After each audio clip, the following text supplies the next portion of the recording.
Kamadaki Mataji.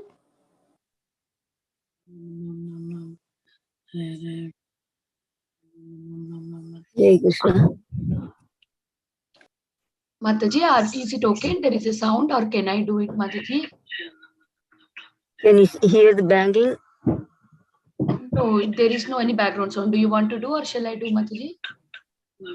Okay. Can you hear? It's okay. Yeah, Yes. it's okay, Mataji. Please do it, Mataji.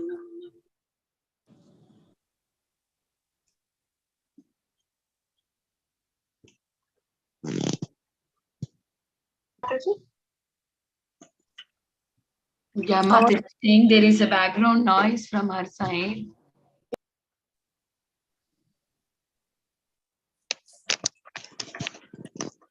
Okay, I'll do it.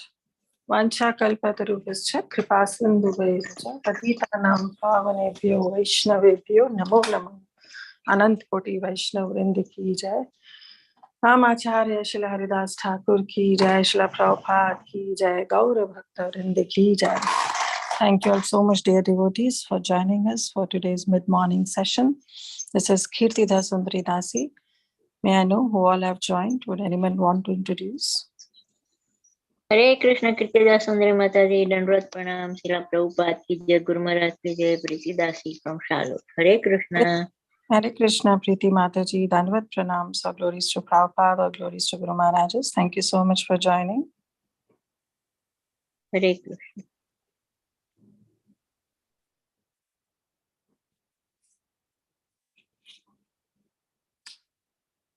Preethi Mataji, I can only see your lip movement.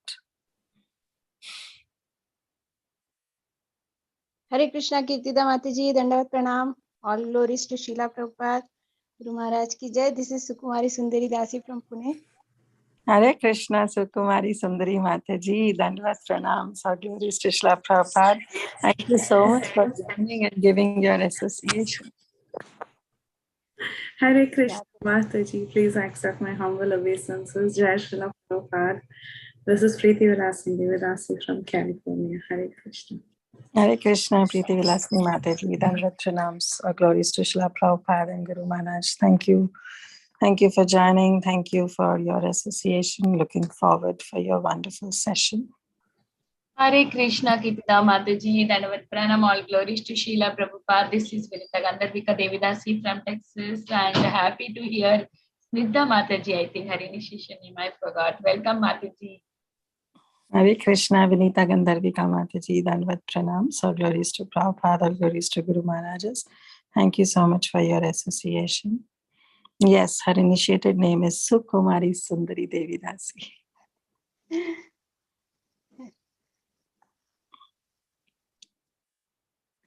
Okay, anyone else? Hare Krishna Mataji, please accept my humble obeisances. All glories to Srila Prabhupada and all the assembled devotees. This is Indulekha Karuna Devi Dasi from Lincoln. Hare Krishna, Indulekha Karuna Mataji, Dandavat Pranams. All glories to Prabhupada, all glories to all Guru Maharajas. Thank you so much for joining. Thank you so much for your association. Hare Krishna Kirtidam. Please accept Yeah, my go ahead. preferences. All glories to Srila Prabhupada, all glories to Srila Guru Maharaj. This is Chinmayi Brajapriya Devidasi from Charlotte. Hare Krishna, Jai. Brajapriya Mataji, Dandavat Pranams. All glories to Srila Prabhupada, all glories to Guru Maharajas. Thank you so much for joining. And again, heartiest congratulations to you for your initiation. Welcome to Srila Prabhupada family. Thank you, Mataji. Okay, so thank you all so much for joining us for this wonderful session on the most auspicious appearance of the most revered spiritual master, his, Sripad's Ramanujacharya.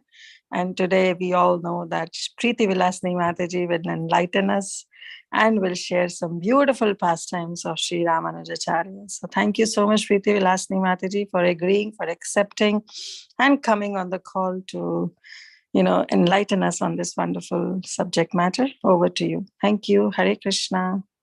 Thank you all so much, and thank you for the opportunity. Thank you. So thanks to everyone who joined. We'll start with the prayers. Om Ajnanathimiranthasya Jnananjana Shalakaya Chakshurunmilitam Yena Tasmai Shri Gurave Namaha Mukam Karoti Vachalam Pangum Langayate Girim Yat Kripatamaham Vande Shri Gurum Deenatarinam.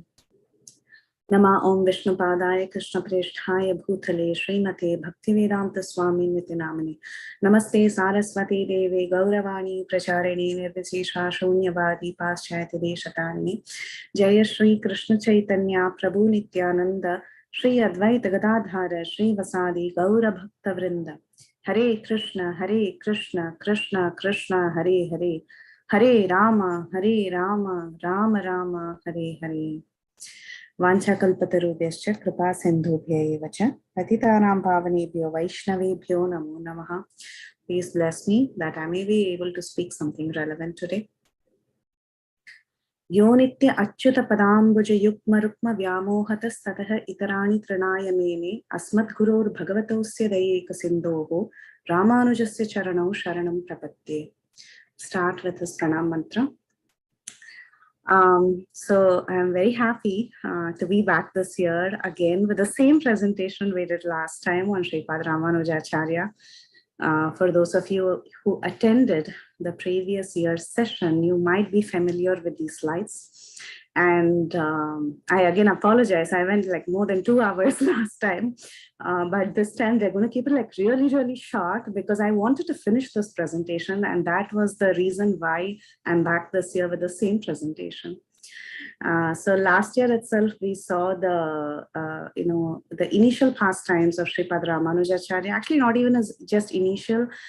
We saw his pastimes almost till he was ready to go to a place called Melakote.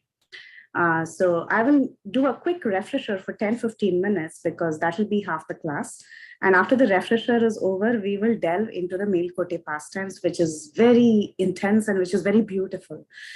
So that is the agenda for today, to actually see the Melakote pastimes of Sripada Ramanujacharya. But before we all go to Melakote, we have to see what happened before that, right? So this is going to be a rapid fire refresher.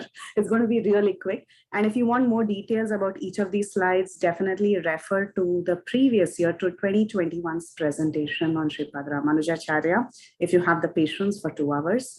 The first 2 parts of his life is covered there. So after that, we'll head on to the third part today in full swing. Okay. So here is the refresher for all of you. And for those who have already missed the first part that happened in 2021. So Sripada Ramanujacharya, as you all know, is the torchlight bearer of the Sri Vaishnava Sampradaya. And here we have our Gaudiya Vaishnava Sampradaya, and here we have your Sri Vaishnava Sampradaya. A lot of the teachings of our Gaudiya Vaishnava Sampradaya is in some ways derived, or I would say inspired, not derived, but inspired by the writings of Sripada Ramanujacharya, especially the works of Srila Jiva Goswami, which is inspired by the works of Gopala Bhatta Goswami. So we do see a lot of reference both to Madhvacharya and Ramanujacharya in the different writings of Srila Prabhupada and the works of our Goswamis. So somehow, all the Sampradayas, all the Vaishnava Sampradayas are very nicely interconnected. And Chaitanya Mahaprabhu has accepted different elements from different Vaishnava Sampradayas. And especially service to Vaishnavas is definitely inspired, or, a lot of stress is given in the Sri Vaishnava Sampradaya, which Chaitanya Mahaprabhu also mentions, or Bhaktivinoda Thakur mentions, that we are very inspired by the way the Sri Vaishnavas serve Vaishnavas. So we are going to take that particular aspect and see how the followers of Sripada Ramanujacharya were great Vaishnavas, and they were great examples. So having said that, let's go on to the quick summary. So though Sripada Ramanujacharya appeared about 1,000 years ago, his story dates back to 5,000 years ago. So we all know 5,000 years ago, Krishna passed away, right? I mean, Krishna left this planet, Krishna left this planet. And 42 days after he left this planet, there was a great saint by the name Nam Alvar who appeared. You can see his picture on the left-hand side of the slide.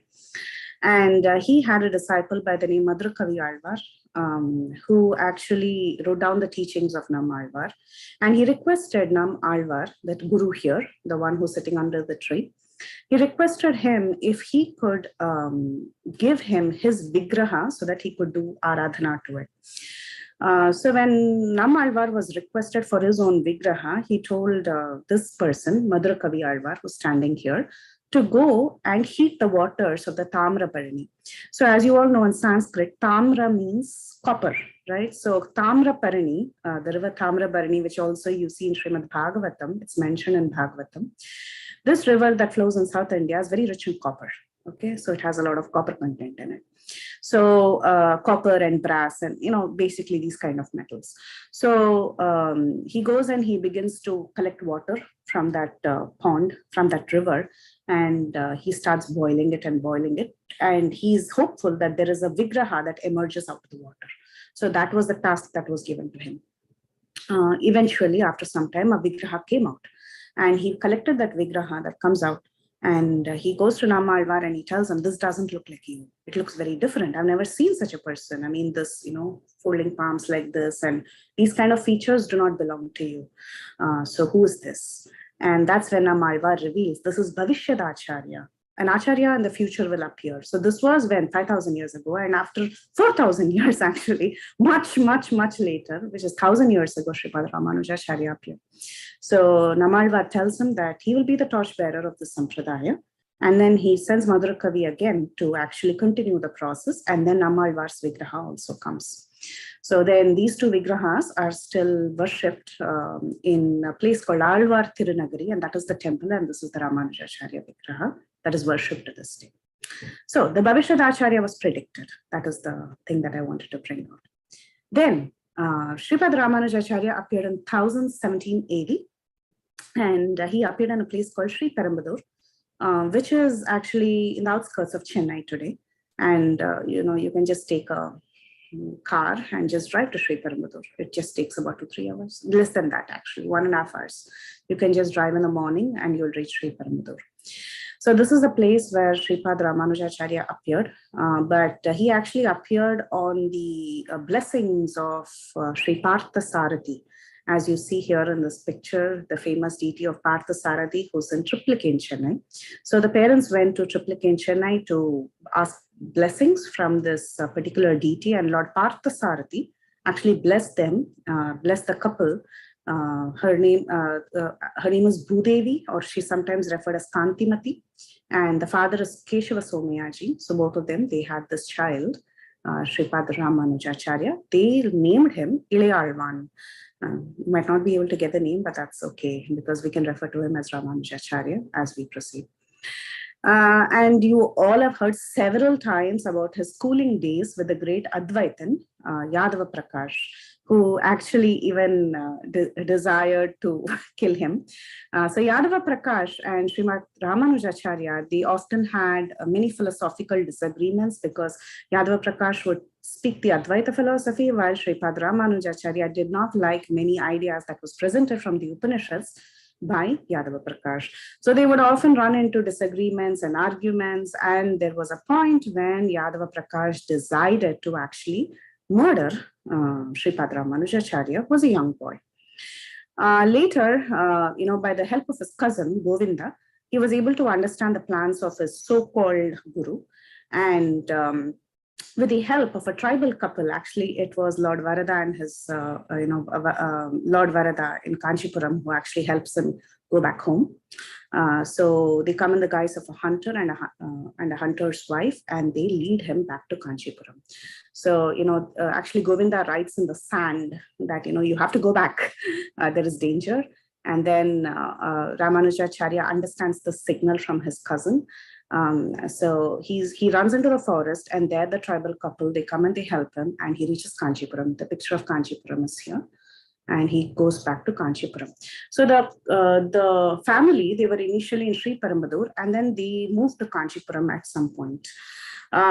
So that's how he goes back to Kanchipuram, and there he decides to dedicate his service to Varadaraj. And here is the well from which Sripada Ramanujacharya had the service of drawing water for the Abhishek of the deities. That was his service. So every day his service in the temple was to draw water and go and give it for Abhishek. So that was what he would do. And this is the well from which Sripada Ramanujacharya would draw water. So after this episode was done, still after Yadava Prakash came back, Ramanujacharya went back to him. Okay, he went back to him because, it was a sort of a cold war, like they were not openly fighting. So he goes back to the same school. And still Yadava Prakash's intentions did not change. And there are many incidents that happened while Sripada Ramanujacharya was a student. Like, for example, there was a princess in that area who was delivered from a ghostly condition by Sripada Ramanujacharya. So this is Yadava Prakash school members, all these boys, they were all the children who were studying under Yadava Prakash.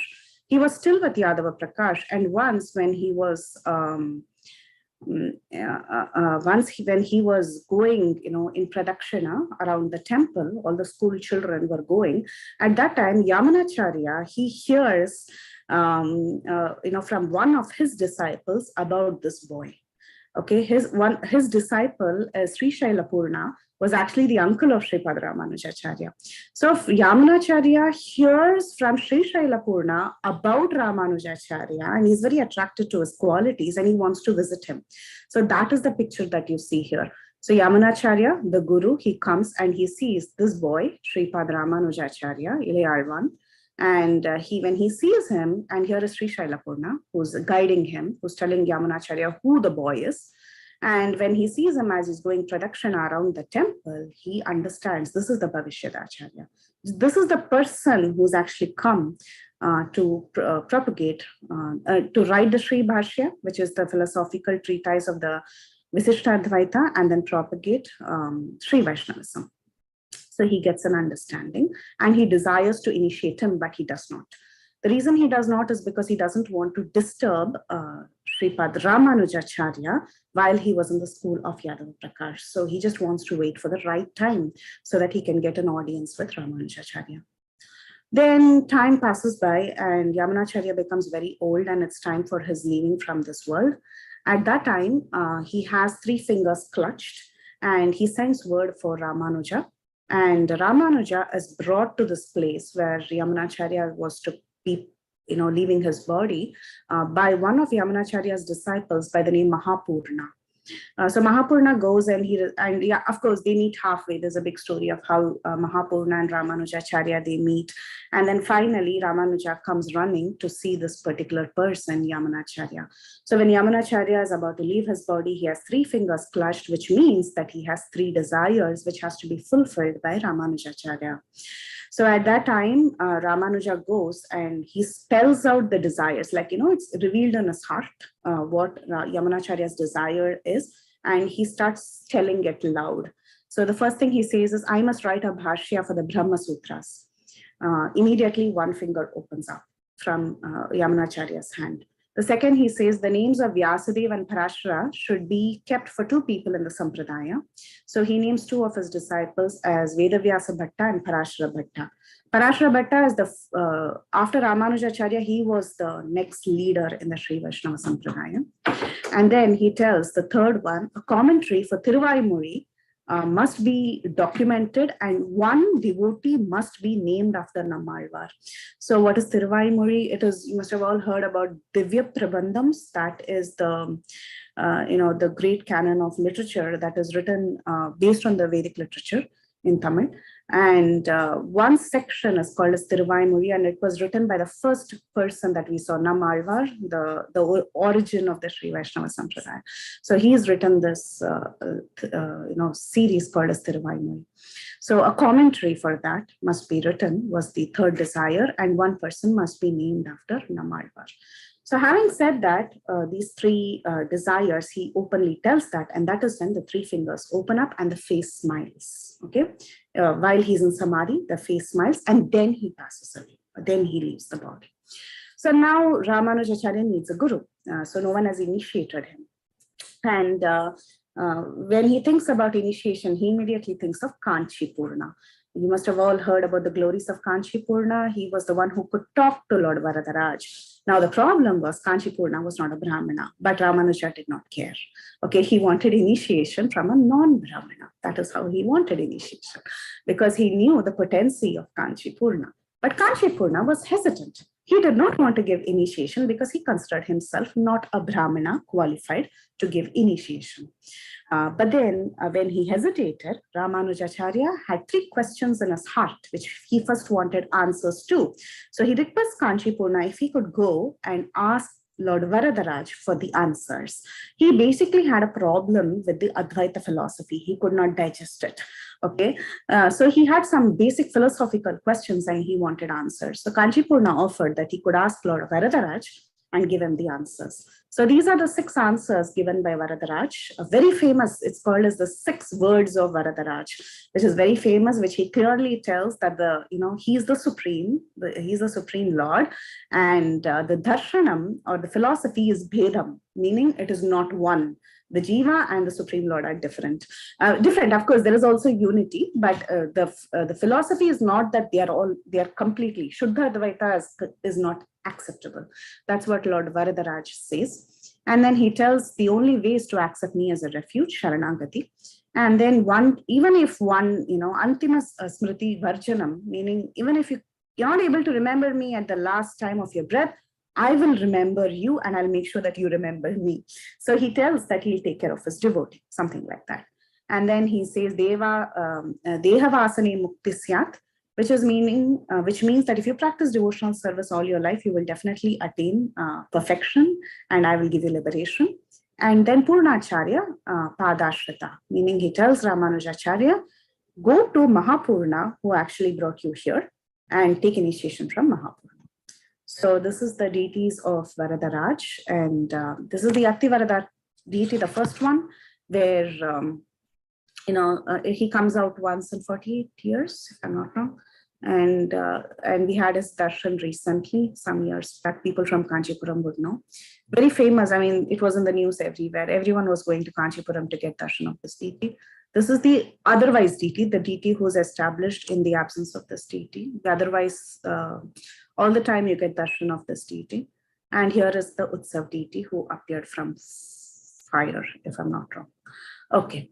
Then after he, gets this message from Varadaraj, he goes and does Pancha Samskara. Pancha Samskara is a process that is relevant, that is still prevalent in ISKCON too, meaning you go through the rituals for initiation, basically. The only difference is that in the Sri Vaishnava Sampradaya, they also have what is called as embossing the Shankha and the Chakra on the shoulders, which we do not have. We have the Kanti Mala. But otherwise, the process is the same. First initiation, whatever process you do, they also do the same thing. And he got initiated and he continued serving in the Grihastha ashram. He was married. Sripada Ramanujacharya was married. But then there were certain issues in family life and his wife was not very favorable. So eventually, at one point, he had to give up and he decided to take sannyas. So now he desired to take sannyas. So how would he take sannyas? So he goes and he gets the sannyas cloth. He offers it to Varadaraj and he requests Varadaraj to give him sannyas and he accepts sannyas.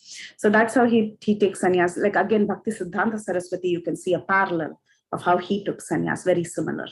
So like that, Sripada Ramanujacharya, he accepts sannyas. Once he takes sannyas, he begins his sannyas pastimes, we should remember that Sripada Ramanujacharya had 5 gurus. So one is, of course, the Diksha Guru, who's Mahapurna. But again, you just cannot say that only Mahapurna was his guru. He took formal initiation from Mahapurna. He learned the Ashtakshara mantra and the Charama Shloka. Ashtakshara mantra is the Namo Narayana mantra, and Charama Shloka is there are 2 Charama Shlokas. One is the Bhagavad-Gita Charama Shloka, Sarvadharman Parityajya Mam Ekam Sharanam Vaja. That one, and also Varaha Charama Shloka. There is another one in the Varaha Purana that tells, that even if you forget the Lord will make sure that he will take you back. So these are some of the mantras that he gets Upadesh from. And Goshti Purna pastime is very famous, where, Goshti Purna tells him you should not reveal the mantra, but then he goes on top of the Gopuram in Tirukushtiyur, that is the temple Gopuram that he goes to. And then he calls on to everyone who's desirous of getting the secret. And then finally he reveals the secret to anyone who comes. But then Goshti Purna is upset and then he tells them, no, I'm ready to go to hell if everyone else can be benefited. So you are all aware of that story. I'm not going to go into the story. The other guru was Sri Shaila Purna, from whom he learns the 18 secrets of the Ramayana. Stay tuned. Next week, we will delve into these 18 secrets just after Sri Ramanavami. And of course, these 18 secrets are present in the commentaries of Govindaraja that is there in the Valmiki Ramayana. So we will do it from Govindaraja commentaries. Then there was Yamunacharya had a son by the name Arayar, and he taught him Tiruvaimozhi, that is the work of Nammalvar. Jnanapurna teaches him the meanings of Tiruvaimozhi. One is recital, the other is commentary, right? So you should learn to recite, you should also know the meaning. So one person taught him how to recite, one person taught him the meaning. And then Kanchipurna was, of course, his great inspiration because Kanchipurna gave him guidance. Though he was not a Brahmana, Ramanujacharya considered him as good as his guru. So he would get a lot of guidance from Kanchipurna. And if he had any questions, Kanchipurna would ask the deities and the deities would talk to Kanchipurna, the Varadaraj deities. And then Yamunacharya was his Param Guru. Because of Yamunacharya only, he got all of them, right? So these are all the different gurus of Sripada Ramanujacharya. This is the Gopuram. You can actually climb that place. Tirukushtiyur, you can climb that place and go and see from where Sripada Ramanujacharya, called out to the people. So this is the Gopuram. So that's me. Okay. Okay. So more devotees join Sripada Ramanujacharya as Ramanujacharya decides to move to Sri Rangam. So there is a call from the Sri Rangam, area that he has to come there to make that the capital of the Sri Vaishnavas and propagate the Siddhanta. So Ramanujacharya decides to move to Sri Rangam. As he goes to Sri Rangam, there are many people who come and become his disciples. He's also a sannyasi by now. So his cousin Govinda, It's a very interesting story, but we have already covered it earlier. His cousin Govinda was still under Yadava Prakash, and he decided to take up, the worship of Lord Shiva very seriously. But then both Sri Shaila Purna, who is the uncle of Sripada Ramanujacharya, and Ramanujacharya himself, they were trying hard to bring him back. So there is a big story of how Govinda actually gets transformed, and then he comes back to Ramanujacharya. And his name now, he takes sannyas, and his name is Embar. That is the name that he gets. So, or he's called Embar. Now, Yadava Prakash, the original Advaita Guru of Sripad Ramanujacharya, his heart also transforms. That is another story, how he changes. We often call him a murderer, oh, he did this, he did that. But, he actually became a great Vaishnava. So, after hearing his entire story, one must develop a lot of respect for Yadava Prakash. So, Yadava Prakash, he becomes a disciple of Ramanujacharya. Actually, his mother transforms his heart, and his name becomes Govinda Dasa. That is the name he gets after he becomes a Vaishnava. And he writes a book called as Yati Dharma Samuchaya. That is based on Sripad Ramanujacharya's life. He's so inspired by the sannyas character of Sripad Ramanujacharya. And he writes a book keeping Ramanujacharya as a model for all sannyasis.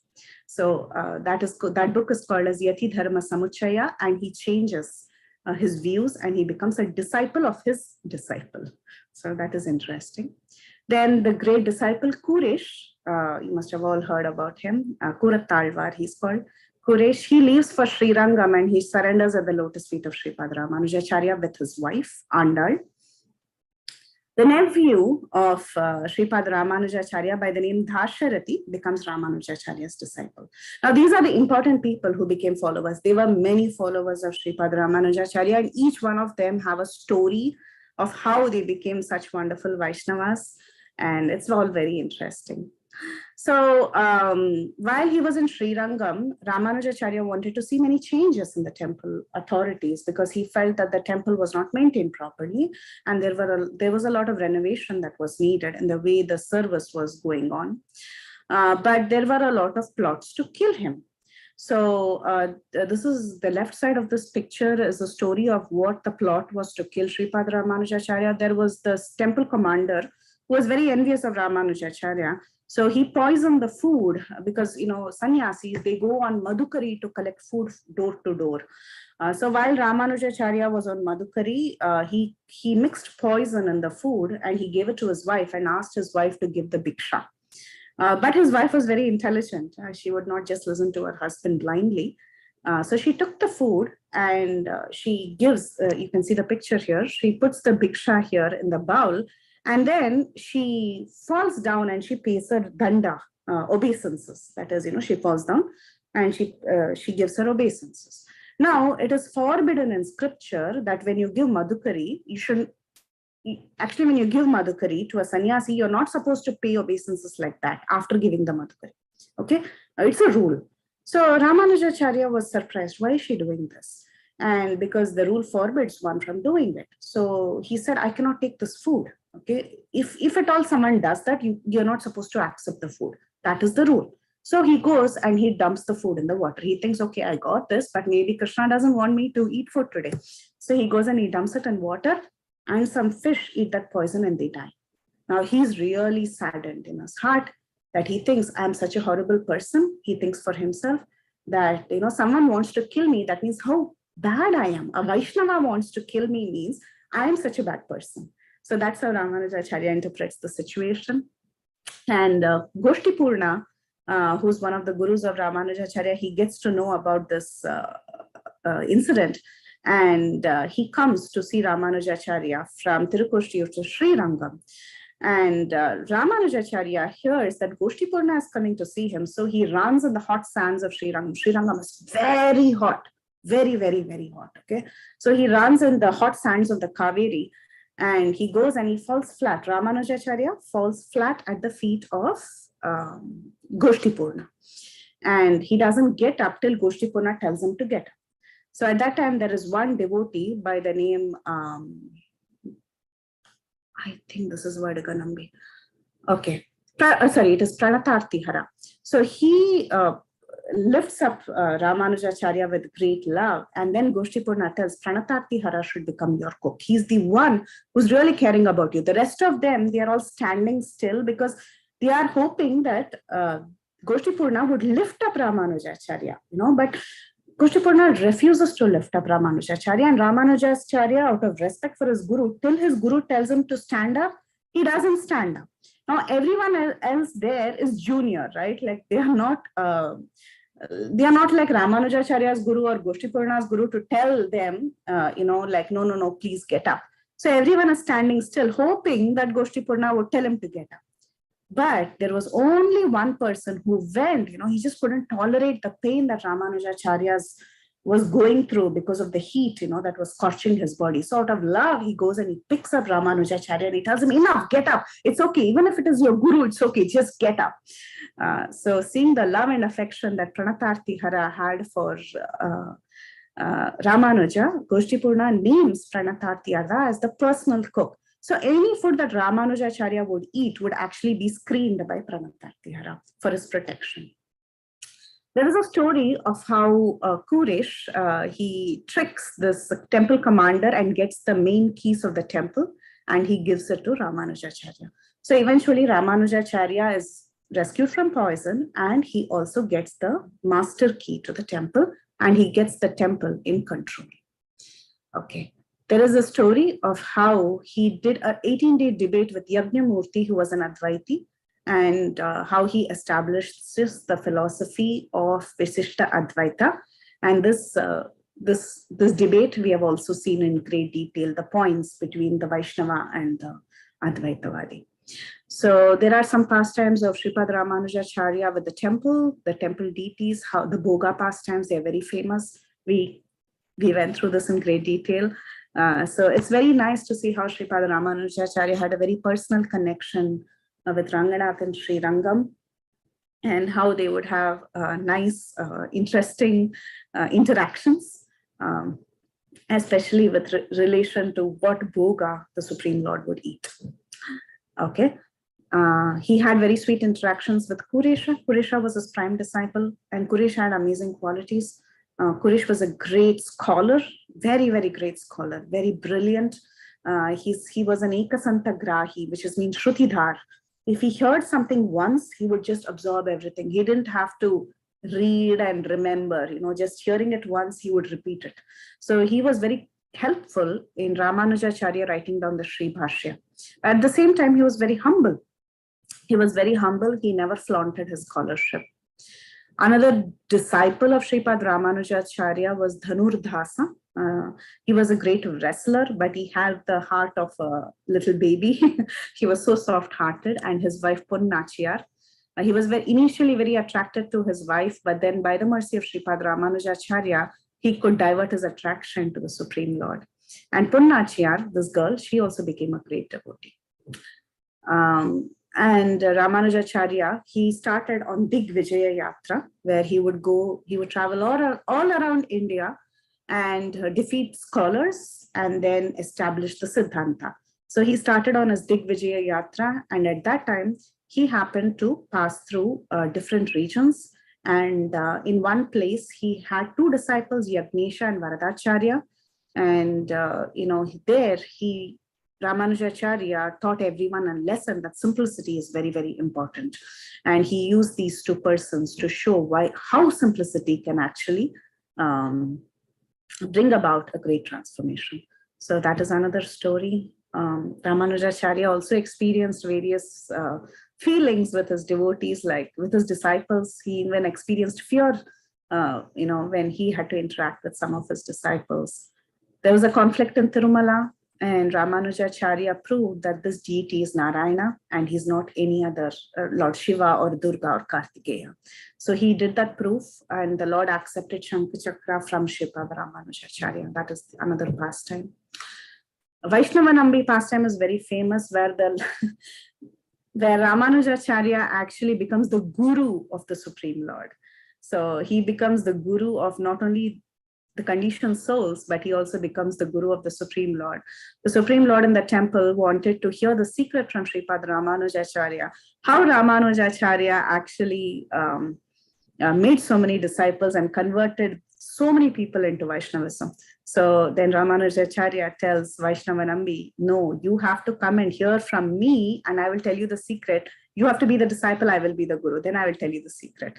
So the Lord decides to go and hear from Ramanuja. And here is the picture of Ramanujacharya doing the Upadesh to the Supreme Lord. And Ramanujacharya tells him, the secret is nothing great. It's just that in Bhagavad-Gita, you said you are the Lord, Sarvadharman Parityaja, Mam Ekam Sharanam Vraja, and nobody listened to you. But I told he is the Lord. So listen to him, then everyone listens. If someone says, I am everything, no one listens. But if I come as a guru and I tell, no, he is the one, he's the Supreme Lord, you have to listen to him, then the world is ready to listen. That's the simple secret. So therefore he's called as the Guru of the Supreme Lord. He goes on a Digvijay Yatra, he reaches Kashmir, he gets the Bodhayana Vritti Grantham, with which he writes the Sri Bhashya. So that is this pastime. He meets many devotees, and there is a simple girl who talks about 81 different great devotees, and she gives 81 reasons why she's not qualified to be a Vaishnava. So there's a lot of learning in that story. We have seen this in detail. And the different bhavas that Ramanujacharya went through. When he would hear some very beautiful verses from the Divya Prabandhan, he would faint in ecstasy. So those are some pastimes. He was very compassionate. He was ready to give initiation to anyone, anyone from any caste, creed. He was a social reformer. And here is a yogurt seller, simple yogurt seller who desired to be initiated by Sripada Ramanujacharya, and she got liberation. As time moved on, there was this very evil king, Kulotunga Chola, also called as Kirmi Kanta Chola, who actually wanted, he was very afraid of Sripada Ramanujacharya converting tons of people into Vaishnavism. He wanted to establish the supremacy of Lord Shiva. So he summoned Ramanujacharya to actually come to his court, and he wanted to punish Ramanujacharya. But you all know the story that instead of Ramanujacharya, it was Kuresh who actually goes there in the guise of Ramanujacharya. And he presents himself as Ramanujacharya, and this evil king burns out his eyes. Actually, he says, I will burn out your eyes, but Kuresh says, I don't want you to burn my eyes. And he takes the torch and he burns his own eyes and he becomes blind. So Kuresh and Mahapurna, you see the picture here, they both are here in the king's court. And Mahapurna, during his return to Srirangam, he actually passes away. And Kuresh is blind and he goes back to Srirangam. Meanwhile, Ramanujacharya, he's been told by Kuresh to start proceeding towards north so that the torture of Kulotunga Chola is not on Ramanujacharya and Ramanujacharya can escape. So Ramanujacharya begins walking north. North from where? North from Srirangam, so which is Karnataka. So he walks through Karnataka and there he meets many of his disciples actually. So Ramanujacharya's not only his social reformation, but also his spreading of Krishna consciousness or bhakti was so prevalent that it started spreading in nooks and corners of different parts of the different states. There was one a disciple of Sripada Ramanujacharya by the name Nallan Chakravarti, and he started doing tribal preaching. So he converted all the tribes in that area into devotees. So tribal preaching is something very common we are doing in ISKCON now too. So this was also prevalent thousands of years ago. So even tribal people were getting the mercy and they were able to perform devotional service. So that was the great effort by one of the disciples of Sripada Ramanujacharya, Nallan Chakravarti, and an entire tribal clan was actually delivered. And then we saw the story of Kungil Pirati. She was a disciple of Sripada Ramanujacharya who was worshipping his sandals. And Ramanujacharya accepts fruits in her house. We've seen the story in great detail. So now we are going to come to today's session. Okay, we have 40 minutes, but we'll finish it fast. Okay. So this is where I wanted to continue. So as Sripada Ramanujacharya started walking up north to Karnataka, at that time, he saw that a lot of people were taking up to Vaishnavism and everything was transforming to a great extent. But he wanted to do something really good in that region. So he called out to one of his disciples by the name Dasarathi who was actually the nephew of Sripada Ramanujacharya. And he told Dasarathi that there is this stream called as Vanni Pushkarani. You go into that stream and put your feet into that stream and stand there for some time. So on the order of Sripada Ramanujacharya, this disciple of Sripada Ramanujacharya, he goes inside and he stands in the lake for some time, and he does some worship there, and then he comes out of the lake. Now, after he did this, whoever drank that water from the next day, they all became Vaishnavas. So this is the power of the dust from the lotus feet of a devotee.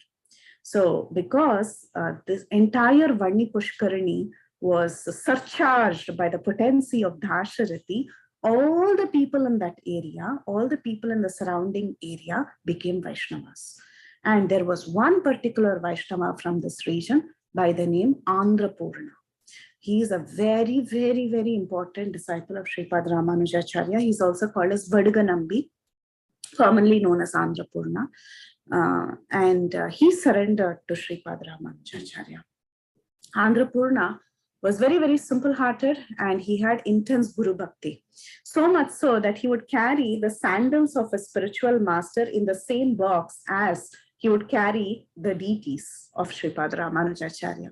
When Ramanujacharya would be taking darshan of Ranganath, or darshan of any deity for that matter, Andrapurna would keep taking darshan of Ramanujacharya. His whole heart was filled with Sripada Ramanujacharya. He would only see his guru. He would not even see the deities. He was like that. When he would boil milk for his guru, and the deity were going on procession, Ramanujacharya would run out to take darshan of the deity, but Andrapurna would not even step out. And when Ramanujacharya would ask him, why don't you come out and take darshan of the deity? He would say, no, when the milk of my deity is boiling, why would I go out and take darshan of that deity? So basically, for him, his deity, his worshipable deity, everything was his guru, Sripada Ramanujacharya. So that is the limit of dedication Andrapurna had for Sripada Ramanujacharya. So as he proceeded, this region had a lot of Jains. Okay, so Karnataka was a hub of Jainism. Even to this day, there are so many Jain temples in Karnataka. So a lot of Jains had settled there, and he went to a region called as Tondanur, and there were 12,000 Jains. It was a big Jain community, and Ramanujacharya had a debate with the Jains. So, in those days, the greatest sport was not football, soccer, or basketball. It was debating. That was the greatest sport of those days. So different religious leaders would debate with each other. And Sripada Ramanujacharya had a great debate with the leader of these 12,000 Jains. Just like how we see even in Chaitanya Charitamrita, right? Lord Chaitanya and the Jains, they had a great debate. And then Garuda comes and he drops the plate. So similarly, there was another incident with Ramanujacharya where he has a debate with the Jains. And at that time, it is mentioned that, he would debate behind a screen because it was considered inauspicious to even look at the Jains. So there was a screen that was there between the Jains and Sripada Ramanujacharya. And Ramanujacharya, he took his original form as Sesha. That is his original identity. So he takes thousands of mouths. With thousands of mouths, he actually debates with the Jain leader, and he defeats all of them. And he takes his original form as Adi Sesha, as we see in the picture. And all of them are transformed to Vaishnava. So he goes, as he moves from one region to the other, the tribes are, of course, transformed by his disciple. Then the people around the Vanni Pushkarani are all transformed by his disciple Dasarathi. Then he moves on, and then he sees in Tondanur there are so many Jains. They are all transformed by his scholarship, by his speech. So like that, region by region, as he was progressing, he started defeating everyone, and everyone became devotees. Then it was very important that there was one person who had to be transformed into a great devotee, and that was the king of that region. The king of that region was named Bittideva, And he was initially a Hindu or a Sanatana Dharmi, and he changed his ideals and he became a Jain. Actually, in India at that time, many great leaders, many kings either converted to Buddhism or they converted to Jainism at one point. We all know the story of Ashoka. So like that, throughout India, there was a point in time when a lot of people were getting converted to Buddhism or Jainism, and leaders were required at that time to actually bring back those leaders in the correct path. The spiritual leaders had to take up that task. So Sripada Ramanujacharya was in this area where Bitti Deva was a great leader, and he had actually got converted to Jainism. So Sripada Ramanujacharya was very concerned. And at that time, one of the disciples of Sripada Ramanujacharya comes to Ramanujacharya and tells him that I have an idea. You should go and visit the king. And there is a good scope that if the king is converted, his entire kingdom can be converted to Vaishnavism, to following Vaishnavism. So he comes and he gives him this idea that you should go to the palace now. There is something interesting that's happening. So Ramanujacharya says, oh, how can I enter a palace? I'm a sannyasi. I want to enter a palace. But then the disciple says that actually there is a problem in the palace. The king's daughter has a mental issue. She's going through a lot of mental trauma, and nobody is able to cure her. They are giving her medicines, and they are bringing all sorts of magicians and tantrics and so many people, but no one is able to help the daughter. But only you can actually cure her. So Ramanujacharya, he smiles and he says, okay, let's do the mission. And he goes to that place. And of course, Bitti Deva at that point in time, he was ready to welcome anyone who could help his daughter with her mental disease. So Ramanujacharya had a very simple, method. Like he already used this method with Dasarathi, where he asked Dasarathi to step into water, and the water that washed away his foot, the dust from his foot, transformed the hearts of so many people in an entire town. So he just went there and he asked someone to wash his feet. And he asked that girl to drink the water. She drank the water and she got cured. So this was miraculous. And this is again a lesson for everyone, that one should not underestimate the padadhuli of a great Vaishnava. Again, we have seen this again and again stressed in our Sampradaya too. We see this in the life of Sri Chaitanya Mahaprabhu too. So, and when we see our gurus also, the padadhuli of a guru is not to be taken very lightly. It has so much potency. So he washes his feet and he asks that girl to drink the water. She drinks the water and she becomes cured. So now Vishnu, this Bitti Deva, who's a Jain, as a gratitude, he desires to be initiated by Sripada Ramanujacharya. So that is when Sripada Ramanujacharya initiates him as Vishnu Vardhan. So Vishnu Vardhana is a great king in the history of this region of Karnataka. So he becomes a very, very big king, and he's called as Vishnu Vardhanarayan. And he helps in the construction of many temples, especially the Melakote Temple. So that's where we are heading. So while Sripada Ramanujacharya was there, in this region that was ruled by Vishnu Vardhan, oftentimes he would go and he would look out to a particular hill in a distance, and he would have this very strong desire to go there. And the reason he desired to go to that place is that he knew that there was an ancient temple there. Okay, he had not yet gone there, he had not yet seen the deities there, but he knew that this place is very auspicious. This place is the holy place known as Melakote. And there is a very famous deity called as, he's called as Tirunarayana. That is the deity itself. And this place is called as Tirunarayanapuram. Narayanapuram it's called. And he was actually meditating on going there. He was thinking, when will I go there? How will I reach there? I want to go and I want to worship those deities. The reason he knew about these deities is because in the Naradiya Purana, there is a section about the glories of Melakote and about the glories of this particular deity. This particular deity was worshipped in the Satya Yuga, Treta Yuga, Dwapar Yuga, and even in the Kali Yuga, of course, by Sripada Ramanujacharya. In the Satya Yuga, it is mentioned that it was worshipped by, these deities were worshipped by Sanat Kumar and then by Dattatreya, and then they were also worshipped by the Supreme Lord Krishna. Krishna also had some connection with these deities. So this is all mentioned in the Naradiya Purana. So Ramanujacharya was very desirous of going there somehow or the other. So one day when he was wearing his tilak, the clay with which he would make his tilak actually got over. It was not available. So he was feeling very sad that he could not put on the clay tilak that he would always put. He was feeling very morose that day. And in his dream, the Supreme Lord appeared and he told him, he asked him to walk in a particular direction towards that temple. And he told him, if you go there, there is a lake called as Kalyani Pushkarini. You can see the picture here. If you go there, there is a huge deposit of this clay that was directly brought from Shvetadweep by Garuda. So if you go there, you can actually get this clay and you can make your tilak.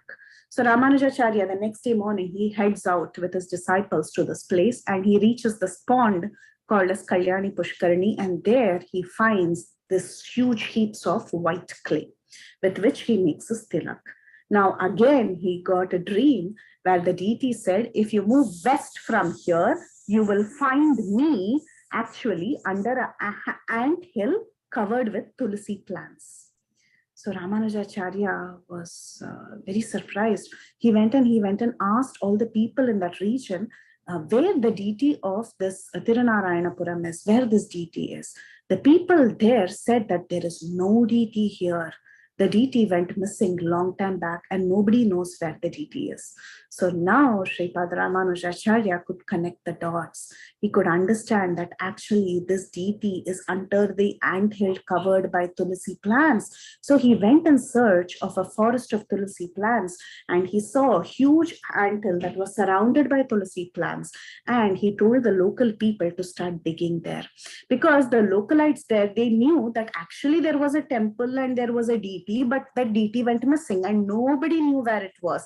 But now the deity revealed in Sripada Ramanujacharya's dreams, and Ramanujacharya, he brings the local people and they start digging under the anthill. And as they dig under the anthill, finally this beautiful deity is revealed. He becomes very, very happy that finally the deity is brought out. And he requests Vishnuvardhan, who's the king now, to actually build a beautiful temple for this deity. So that is the temple that you see behind the pond here.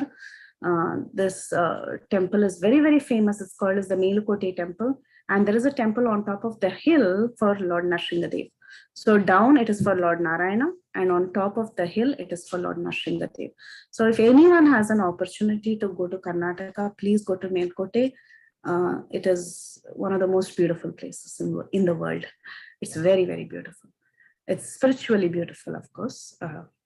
Yeah, you will definitely see a lot of good vibrations there.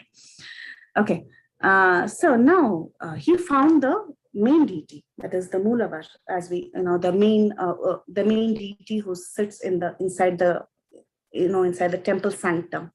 But he did not find the Utsav deity, the deity that goes on procession. He didn't find that deity. So he was asking the localites where the Utsav deity is. And one of the localites told him that the Utsav deity was actually taken away by a Badshah from Delhi, a Sultan from Delhi. Because at that time, the Mughals started ruling and the Mughals actually ransacked many temples, including the Sri Rangam temple. Many temples were destroyed by the Mughals and the deities were all taken away. So the localites told them, we had the Utsav deity, but the Utsav deity was taken away by this Mughal, and that Mughal is actually in Delhi. And nobody has access, nobody can go all the way to Delhi. So we have never brought back the deities here so far. We never got him back. So now Sripada Ramanujacharya, he thought that the deity has to be brought back. Now this deity has a very special story, the Utsav deity. The Utsav deity is also called as Ramapriya. Why is he called as Ramapriya? And why did Lord Krishna actually worship him? So this deity was worshipped by Lord Ramachandra, also by Lord Krishna. And that's why this deity gets a special mention in the Naradiya Purana. So this Ramapriya deities, what happened was when Lord Ramachandra, you all know the pastime of Lord Ramachandra, you know the Ramayana, that when Vibhishan went back to Lanka, he desired to get the deity of Ranganath with him. And Lord Ramachandra departed with his worshipable deity, Lord Ranganath. Lord Ranganath was originally worshipped by Lord Ramachandra. And Lord Ramachandra gave his deity to Vibhishan. But then, of course, there was a master plan where Ranganath was stationed in Srirangam itself and didn't make it all the way to Lanka. But this was the story of the main deity and the Utsav deity of Ranganath. Now, Ramachandra did not have his deity, right? He gave it away to Vibhishan. So instead, Brahma gave him a substitute deity, okay, a different deity to worship. And that deity was Ramapriya. Now, he was worshipping Ramapriya, but Ramachandra's son Kusha, he had a daughter, okay, Kusha had a daughter. And when he gave Kusha in marriage, Kusha gave this deity along with his, as a Varadakshina, while getting married for his daughter. So Kusha's daughter took this Ramapriya deity to her kingdom. She was married to someone in the Chandra Vamsha. So now Ramachandra is from Surya Vamsha, right? The Sun dynasty. Kusha's daughter got married to a boy in the Chandra Vamsha, and she took the deity with her when she got married. So now that deity was passed on in the Chandra Vamsha. So like that, it was passed on in the family, and it reaches even the Yadavas. So the Yadavas, they got hold of this particular deity called as Ramapriya. Now, when Balaram, this is all from this all has reference. Okay, I'm not making up stories. I'm just telling you the Sthala Purana and what is mentioned in the Naradiya Purana. So when Balaram went on Tirtha Yatra, we all know that Balaram, even in the Bhagavatam, the Tirtha Yatra of Balaram is mentioned. So when he goes on Tirtha Yatra, he comes to this place and he sees the main deity, and he feels that the deity at home, which is worshipped by the Yadavas, has very similar features to the main deity that was present in the temple in Tirunarayanapuram. So he comes back and he tells Krishna that actually there is a similarity between these two deities. And they bring this Ramapriya deity and they install it in Tirunarayanapuram. So now Melakote or Tirunarayanapuram gets this deity of Ramapriya. So that's how this deity of Ramapriya had come here. Now, part 2. This deity went missing because of the Mughals. Now, after several years, the Mughals had taken away this deity. So now Ramanujacharya was on a mission to bring back this deity. So Ramanujacharya, with all his followers, they somehow decide on a plan and they go to Delhi. They go to Delhi and Ramanujacharya goes and he tells the Sultan that he wants to have a special audience with him. Seeing the effulgence of Sripada Ramanujacharya, the Sultan agrees to meet with him privately.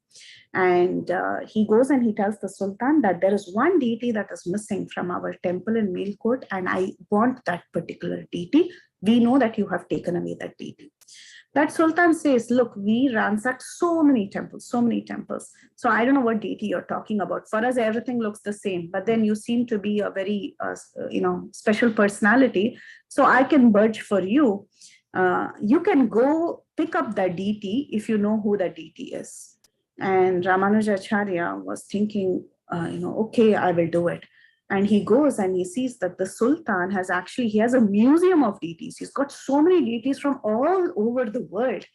And Ramanujacharya is not able to exactly spot where this particular deity is, because everywhere there are deities, there are vigrahas, but he doesn't know which one exactly is Ramapriya. So again, that day night, the Lord reveals in his dream that actually he's in the Sultan's daughter's room. The girl, the Sultan's daughter, young girl, she falls in love with this particular deity, and like a doll, she just keeps this particular deity, Ramapriya, in her bedroom. And she's so attached to the deity. She wakes up looking at the deity, she plays with the deity, she does everything with that deity. So she gets very, very attached to this deity. And she's inseparable from the deity. So now Ramanujacharya, he requests that he gets access to the prince's quarters. So he is, of course, accompanied by all the soldiers. And there he goes and he sees Ramapriya. And he tells, I want this deity. This is the deity that I've come looking for. But then the Sultan says, my princess is very attached to this deity. She's not going to let go of this deity for you. But if you call him and he comes with you, nobody can stop you. So that is when Sripada Ramanujacharya, he sits down and he tells, my dear child, my treasured child, please come to me. I have come to retrieve you. So he tells this. And this deity, he comes walking. Actually, he physically walks like Sakshi Gopal. He physically walks and he comes and sits on the lap of Sripada Ramanujacharya. So he's called as Chellapillai. Chellapillai means one who's very dear to, a young boy who's very dear to you. He's also called as Sampath Kumar, meaning a treasured child. So like this is the picture on the poster, and this is also the picture of Ramanujacharya getting Sampath Kumar. Or Ramapriya. He's got many names, this deity. He's very famous. There is a very famous festival called as Vairamudi Seva that happens only in Melakote, only for this deity. So there are so many stories about this deity all over scriptures, okay? So many stories are there. And this is a vigraha of Sripada Ramanujacharya with Chellapillai. This is a vigraha that is worshipped in a temple. So like that, he retrieves this deity. And we are ending very soon. So he receives this deity, and then Kuresh, meanwhile, there is a time when 12 years have passed by in Melakote. He has established worship in Melakote in grand scale. Both the deities are here, and the worship starts in good, in a good way. And he brings 52 Sri Vaishnavas from Srirangam to take care of the regular worship of the deities in Tirunarayanapuram or Melakote. And everything is very well established. Ramanujacharya was very happy. Time went by. After 12 years, he gets the news that this Kirmikanta Chola or Kulothanga Chola is no more. He died. So then his successor was a very good king, and he was very favorable to the Vaishnavas. So he gets this news and he's asked to return to Srirangam. So he returns to Srirangam after 12 years, and that is where he finally gets to see Kuresh. And now when he sees Kuresh after 12 years, he learns that Kuresh became blind. He was blinded by this king, and he hears that Mahapurna passed away, and he gets to know all this information. His heart is very, very heavy because he sees Kuresh in this condition. And he tells Kuresh to go and pray to Lord Varadaraj to give back his eyes, because he knows if Kuresh offers prayers to Varadaraj, obviously he'll get his eyes back. So by force, Kuresh goes. He doesn't want his eyes back. He says, I'm very happy, I don't need my eyes. But then Ramanujacharya forces him. So he tells you, go and sing Varadaraj's Thava, which is a very great poetry on Varadaraj. And Kuresh sings that, and Ramanujacharya tells Kuresh, you should now request the Lord to give your eyes. But Kuresh doesn't desire for eyes. So he goes and he sings this beautiful shlokas to Varadaraj, and he tells him, I don't want eyes. I'm not interested in eyes. You just give me divine vision where I can constantly see your form. That's the desire that Kuresh has. So he gets the divine vision to constantly see the form of the Supreme Lord and his Guru, but he doesn't get the external eyes, physical eyes. So Ramanujacharya, after the Varadaraj's Tavam is over, he asks Kuresh, did you get your eyes? So is it functioning? And then Kuresh says, no, I got divine eyes. I'm very happy with that. But then Ramanujacharya says, no, go again and sing and get back your material eyes. So again, Kuresh goes, and this time he sings the glories of the Lord, and then he comes back, and Ramanujacharya looks at him, did you get your eyes? And then Kuresh says, no, this time when I prayed to the Lord, I requested the Lord that Naluran or Chaturgram, the one who actually engaged in the plot with the king, actually he was a disciple of Kuresh, and he engaged in the plot with the king to somehow capture Ramanujacharya. I requested that man gets delivered in spite of a sinful behavior. So Ramanujacharya was like, okay, that's fine. Let him get delivered, but you get back your eyes. So he sends him for the third time. So now again, Kuresh sings the glories of Varada, and he comes back and he says, okay, I have an eyes with which I can, just see you and the Supreme Lord. So he gets an eye with which he can always just see the Supreme Lord and his Guru. And Ramanujacharya tests him if he can really see, and he sings the glories of Ramanujacharya from his lotus feet to his head. So he describes his beauty with those eyes. So like that, there is a beautiful pastime of how Kuresh regains a so-called physical eye, but he's not able to see everything with that eye. He is only able to see the Supreme Lord and his Guru constantly. So Ramanujacharya, he has several names, different people call him by different names. We all call him by Ramanujacharya, but he's got so many names. When he was born, he was named Ilayalvar. He got the name Ramanuja by at the time of sannyas. This name was given directly by Lord Varadaraj. He's called as Yati Raja. Yati means a sannyasi. Raja means a king, right? So he was the king of all sannyasis. Kanchipurna gave him the name Yatiraj. Udayavar, meaning one who has control of both the material and spiritual worlds. So this name was given to him by Lord Ranganath himself. He's called as Lakshmana Muni. Of course, he's Lakshmana, right? So Lakshmana Muni. This one was given by one of his gurus, Jnanapurna. He's called as Godagraja. Goda is Goda Devi, Andal. He's called as the elder brother of Goda Devi because there's a pastime of how he fulfills the desires of Goda Devi. Like that, he's got many names. He also settled the dispute in Tirumala, so he gets a name from that.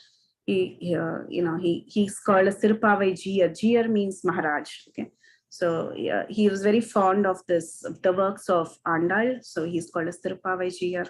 He's called as Bhashyakarar by Goddess Saraswati because when he went to the Kashmir area to get the Bodhayana Vrittika Grantha, he answered the questions that were put forth by Goddess Saraswati, and he gets the name Bhashyakar.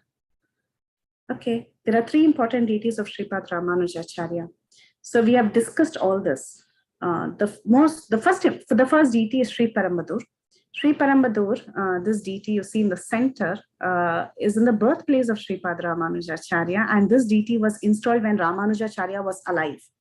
So for a second, Ramanujacharya could feel his life force being installed in a different place, and he becomes still for a second. When he was alive in Sri Parambadur, this deity was installed.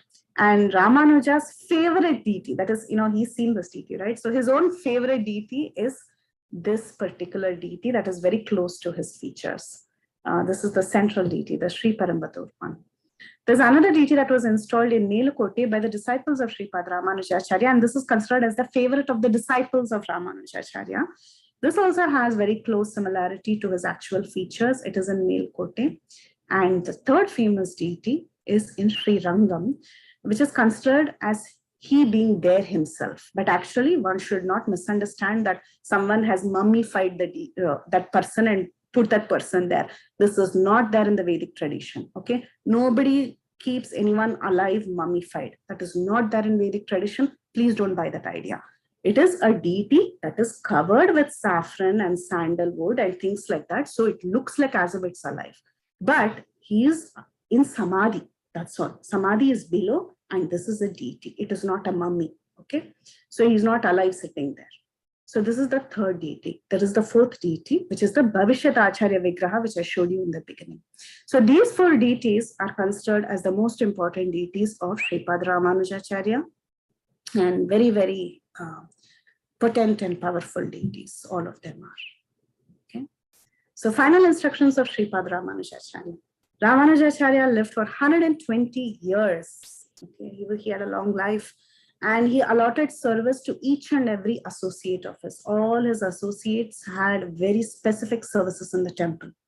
He had people from all varnas. It was not that he initiated only Brahmanas. He initiated everyone. But in that time, they would not jump varnas. Meaning, if you are born a Brahmin, you would stay a Brahmin. If you're born a Vaishya, you would stay a Vaishya, but you would get services. It was like that. So that was the time-place situation. That's how it was in those days. He announced before his departure, he said when he would be disappearing, and he specifically told his disciples, you have the message of the Bhagavad-Gita. The first lesson of the Bhagavad-Gita is you're not the body, you're the soul. So remember that. Don't keep weeping and lamenting after my passing away. So be mature and carry on with life. He initiated more than 12,000 grihasthas and 700 sannyasis. He named 74 prime disciples who initiate to this day. To this day, the Sri Vaishnava Sampradaya is divided into two categories, the Vadagalai and the Tengalai. In the Tengalai, even to this day, the 74 acharyas continue to initiate. Many of them are grihasthas. We have grihastha gurus also in the Sri Vaishnava Sampradaya.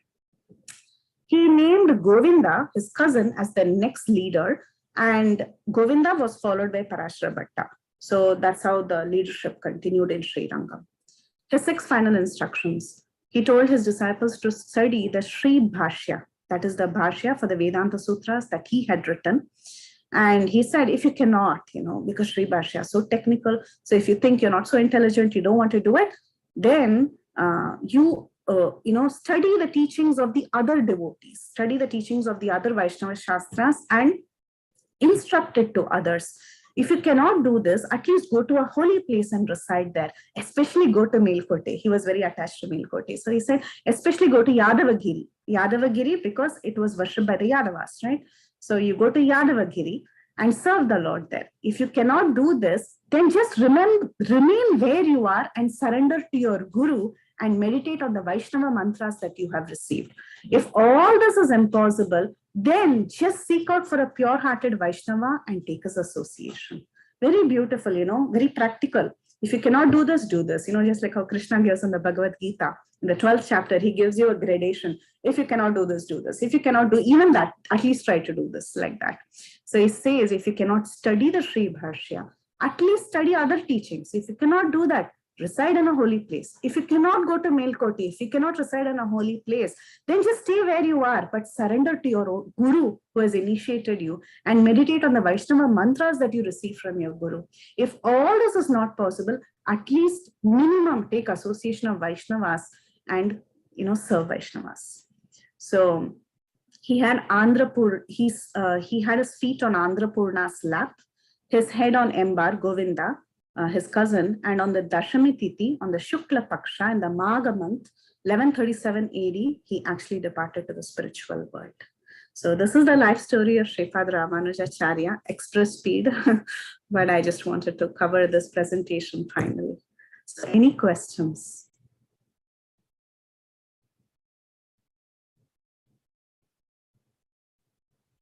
If you're all still awake.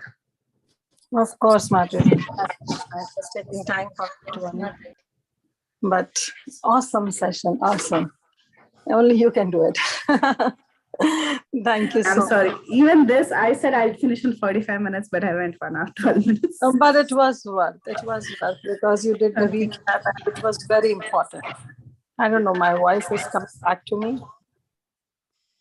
Okay, maybe. Okay. So I have 2 questions. One is, of course, this deity of Melakote that you were describing. What is the form? It's the same as Tirupati or as like 400 Narayan form? 400 Narayan.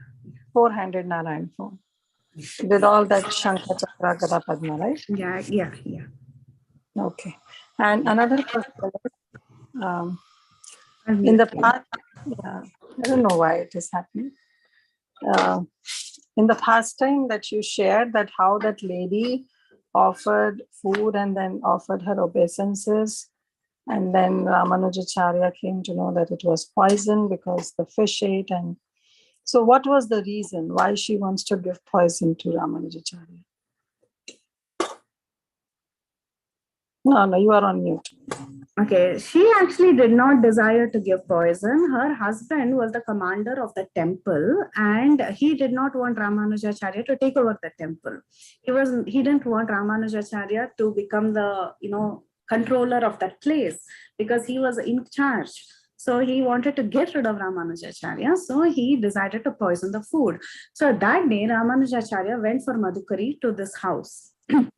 But the wife was very, very inclined towards Ramanujacharya because she knew that Ramanujacharya was such a great spiritualist. This is Tirunarayanapuram deity, the one on top of the main deity. I've shared that on the screen.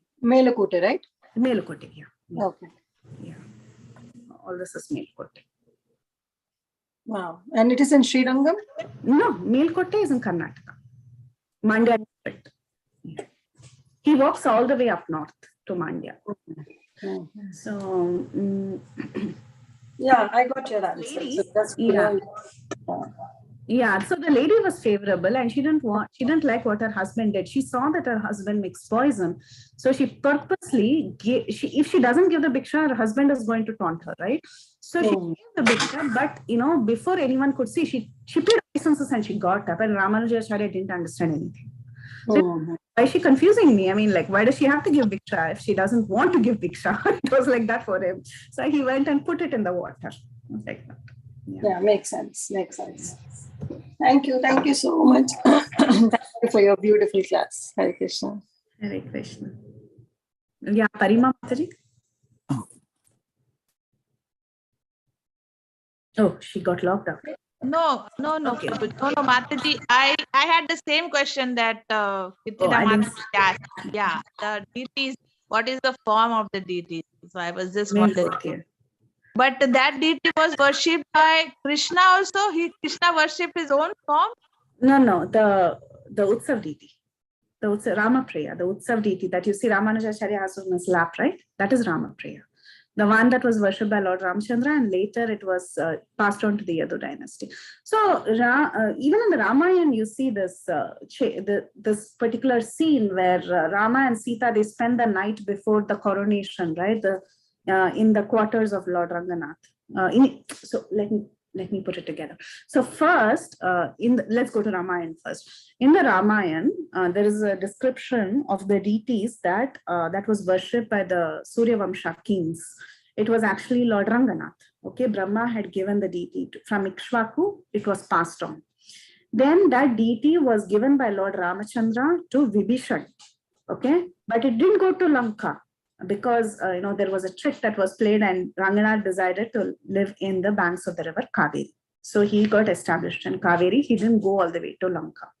Now, Lord Ramachandra and his descendants, now they were bereft of their worshipable deity, their family deity, because they had given it to Vibhishan. So at that time, Brahma himself, because now they don't have a worshipable deity, he gives them a Utsav Murti. Okay. Utsav Murti is the one that Kusha's daughter took when she got married. But she got married to the Chandra Vamsha. So then that deity started going down in the Chandra Vamsha.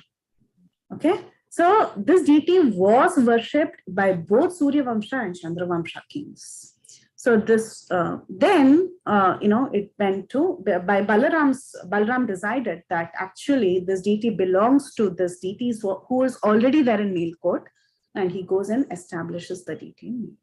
So this is the story, Sthala Puranam, of those deities, which is also... So the Melakote deity is the Ramapriya, is the Utsav, sorry, I'm confused. So every temple... of the Yadavas.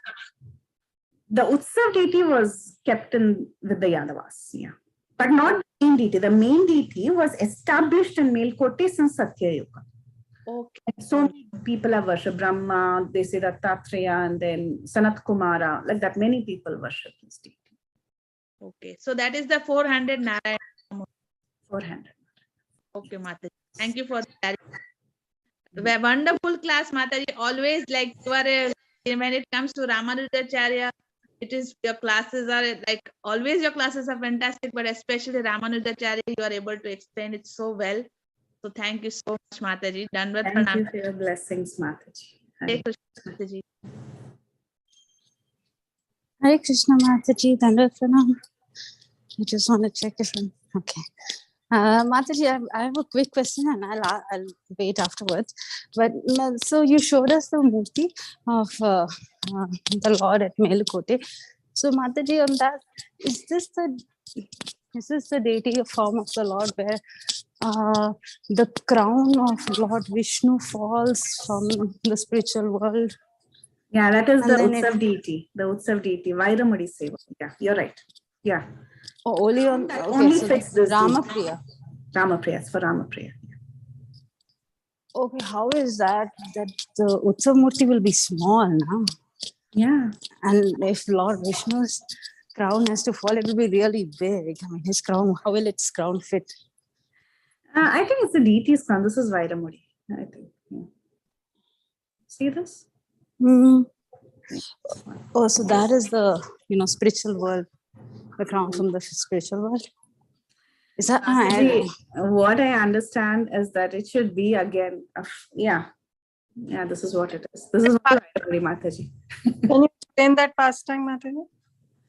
What Hindu is referring?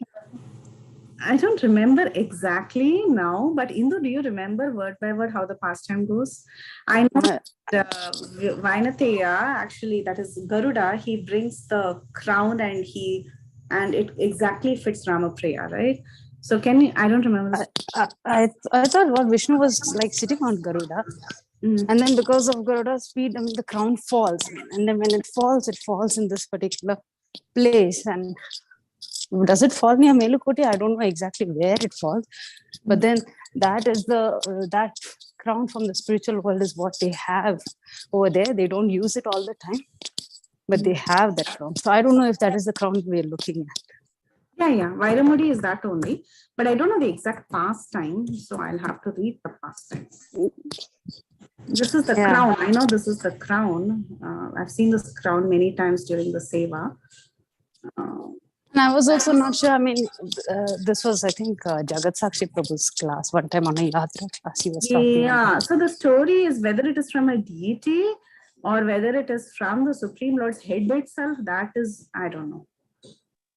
So I don't know that. Yeah. So the Supreme Lord has a crown in the spiritual world that was brought, but was it really sitting on the Supreme Lord or a deity form? That I don't know, Mataji.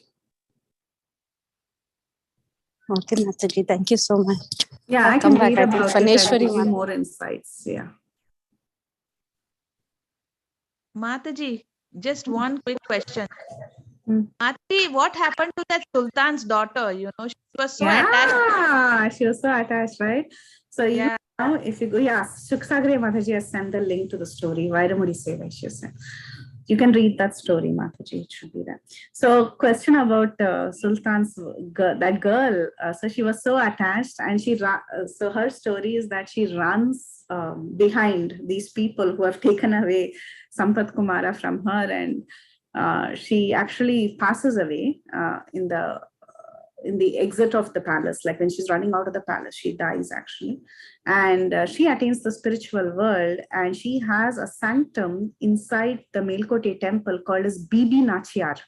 Bibi is, like Hindi, the Muslim thing, Bibi, because she becomes the wife of she has Madhurya Rasa actually. She becomes the wife of the Lord. And there is one sanctum called as Bibi Nachyar sanctum. When you go to Melakote, you can see her. Okay. And she is not worshipped in a deity form because Muslims, they respect her culture. Muslims do not agree to deity worship. So there is a picture of Bibi Nachyar. That is the picture I showed you. It's actually from the temple itself. That's the picture. Tulkanachar is also there in Sri Rangam. Suksagri Mataji's question. Tulkanachar is in Sri Rangam. Bibi Nachyar is. There are two different stories. Okay, two ladies like this. Two Muslim ladies who fell in love with deities. One is Sri Rangam deities. One is Melakote deities. Yeah, two stories. Tulkanachar is in Sri Rangam. To answer your question. Yeah. Can you show that picture again of Bibi Nachyar that you were sharing? Yeah, I'll show you. It's in the PowerPoint. In the meantime, if anybody has any questions, they can go.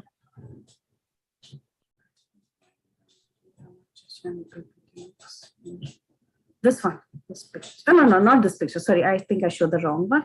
But this is Bibi Nachyar holding the thing. But in the temple, sorry, I don't have the temple picture. In the temple, there is a picture of hers that is worshipped. Worship means like she gets the remnants of the Lord's Bhoga every day. That's what it is. Thank you. Thank you so much. Okay, anyone else has any questions, any comments? They can. I just have a really completely Here you different go. question. So she's a person who recently visited Melakote. So Yeah. Yes, I did. And I remember that story about Bibi Nachiar and seeing that Ramapriya Deity and yoga I think Yoga it's yoga Narasimha. Narasimha. Yeah. Yes. And just one other thing that I wanted to say is that it's still very prevalent. I mean, the etiquette there, I was very surprised. We had gone there and it was on Ekadasi that we had gone there. And we obviously you're dressed in, with sari and dhoti, everything like this. So somebody actually approached us and invited us to their home for prasadam. They said, please, can you come? It's the etiquette of when you see somebody, a brahmana, somebody, you invite them to their house, right? For feeding the brahmanas, right? So they actually approached us and asked us, please, can you come? Unfortunately, we had a train to catch, so we had to leave to get our train. But I was very surprised to see that etiquette, that it was still very, very prevalent there upon seeing, that somebody to invite them. So that was one thing that I very, very memorable. The other thing memorable about that is actually as we were walking up into the temple, we saw some devotees coming down, some ISKCON devotees coming down. And so we were just, of course we recognized each other because of our, tilak and stuff. Tilak and kanti. And ISKCON has such a great presence there. There's a big Vanaprastha ashram and a Goshala there. That's like really big in Tirunarayanapuram. They have a big presence. Yeah, it's very, very, very, very, you can feel the presence there. It's not all, how do you say, not very elaborate and like that, fancy like that, like, Tirupati with all that, hangama or whatever you want to call it. But it's very, you can feel the potency of that place. So my question really was, you said, who was Quresh's wife? Oh, it's not this Andal. Her name was Andal. Okay. That was my question. I was like, what? Wait. Okay. That was my own question. That was her name was Andal. She was named after Andal. Okay. That was it. That was all my questions. Thank you. Thank you very much. Hare Krishna. Hare Krishna. Hare Krishna, Mataji. Yeah, Hare Bol. Hare Bol. There's just a couple of very simple things because I missed some of your talk. Like, I'm sure you explained that flag-like structure that that Ramanujacharya carries. What is that about, that flag? If you explained that, I missed it. The it looks like a flag. Huh? The staff, the flag. Yeah, but maybe if you put up, I tell you what, because I have another question about the three favorite deities of that. If you can put up that picture, then I can show you what I mean. That slide. Okay. It's just got the tilak there on the slide. It's just a Vaishnava flag. No. This isn't the slide. This one is the Tridanda. Yeah. No, the one with the three favorite deities. The one that looked like him. Yeah. This one. Yeah. So let's look at the one in the middle, right? Mm-hmm. This one where he is holding this staff, I guess, with this. What is that? The one in the center, the tilak and the shankar. Yeah, all that. What is this? So the center one is the tilak, and then you have the shankar, you have the chakra, shankar chakra. So this is something that is there in any Vaishnava's house, or in the entrance of any temple, you would find this. It's a mark of Vaishnavism. It's a mark of Vaishnavism. Yeah, it has a shankar chakra. Even in ISKCON, we have it actually. In some places, you would have seen it. Yeah. Okay, so there's three items there, right? One is like the conch shell, right? Is a conch shell? Yes. And that one is, it's very fuzzy for me, so I can't make out so well. So the chakra, Sudarshan chakra. Okay, on the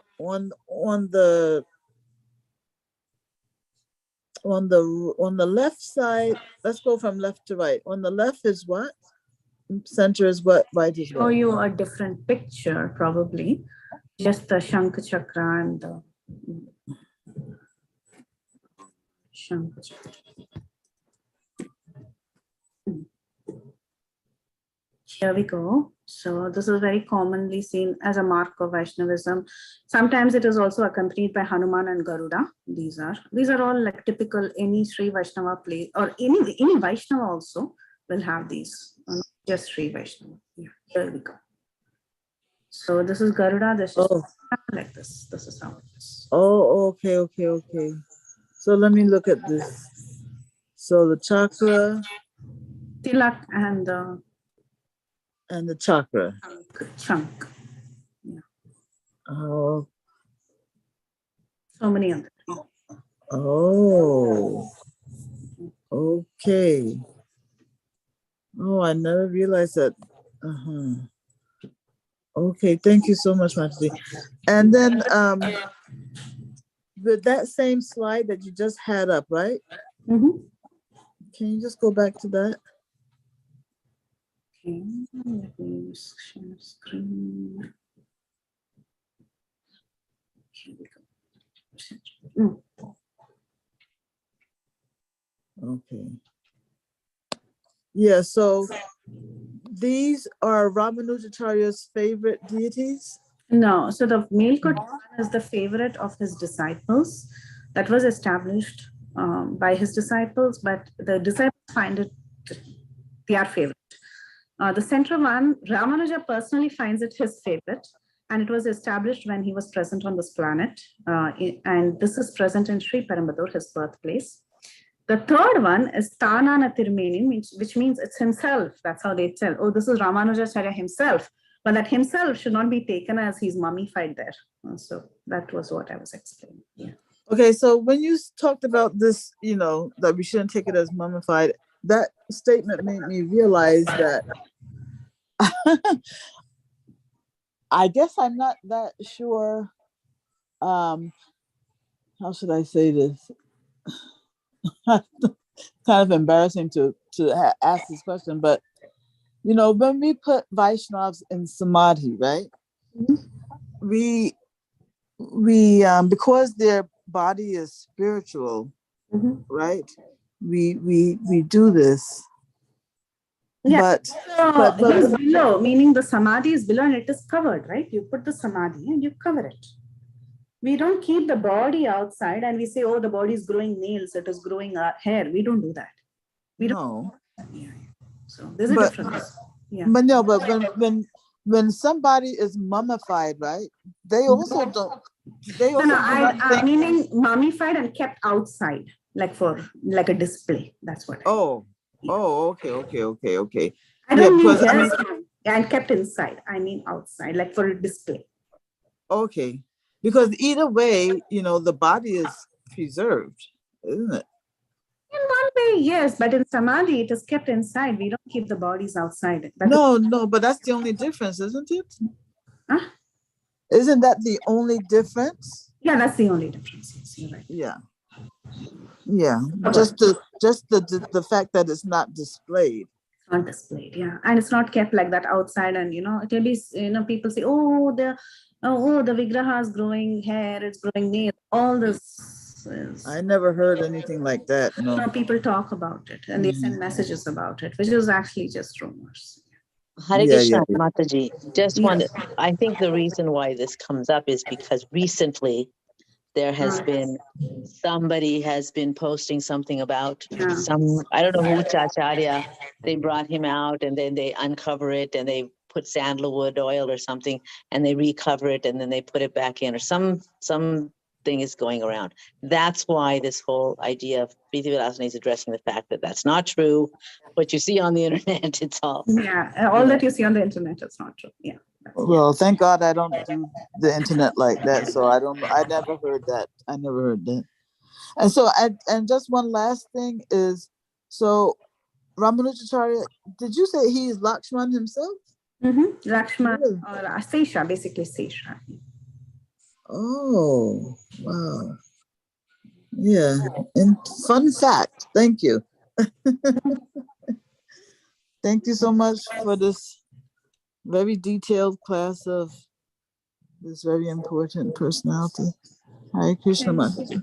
Thank you so much, Gail Mataji. Thank you. Hare Krishna Mataji. Please accept my humble obeisances. All glories to Srila Prabhupada and Guru Maharaj.